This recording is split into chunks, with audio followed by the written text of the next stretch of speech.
Being somebody who travels all the time, I like to be able to take my music with me. And living and working in places like India and in the western parts of Africa, here in Central America, I have had many opportunities to work with native musicians, indigenous musicians, and then also just folk musicians. We have roughly 10 months out of the year it is rainy. We have about two and a half months of dry season, and the rest is sort of moderate rainy season to heavy rainy season. We're just coming out of the rainy season right now. All of October, it was pretty much, we had 3 weeks where it rained every day, all day long, day and night.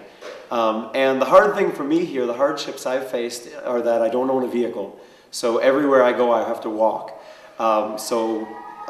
Giant-sized garbage bags have become my best friend in terms of protecting my guitar, my drum, my didgeridoo.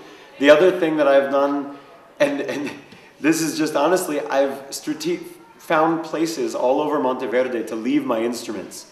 If I'm going to play at a restaurant if I'm going to play a gig at a restaurant on a Saturday, oftentimes on a Thursday, if there's a dry spell, I'll bring my instruments in and leave them at that restaurant until the Saturday gig.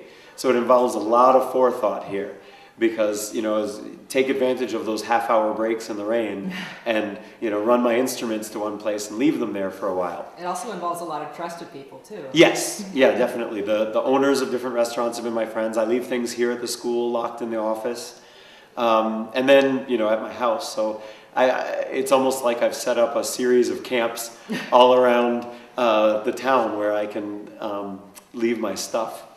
A lot of musicians here keep dehumidifiers in their houses. Those are very expensive. I have not been able to afford one yet, but that's another thing that people do. My sort of blue collar, if you will, dehumidifier has been the reading lamps that I keep in my house. With the didgeridoo, with the stringed instruments, and especially with the drum, I'll talk about that in just a second. The reading lamps that I have been indispensable. I keep them underneath the reading lamps all day long, and that tends to help with the battle against mold and moisture. Is mold like, I would imagine warping might be a problem, or I don't know. I haven't had a problem with warping, mostly because the wooden instruments that I have are very thick.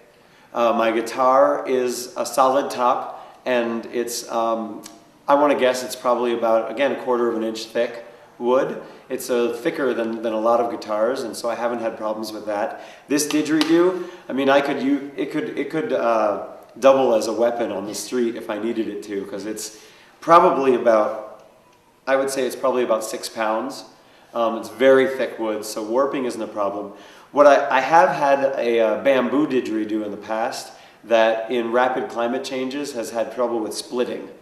I don't think that's going to be a problem with this teak wood, but if someone had a bamboo didgeridoo, which a lot of them around here, a lot of the didgeridoos that are made in the zone, in the area, are bamboo, and I can imagine problems with splitting there.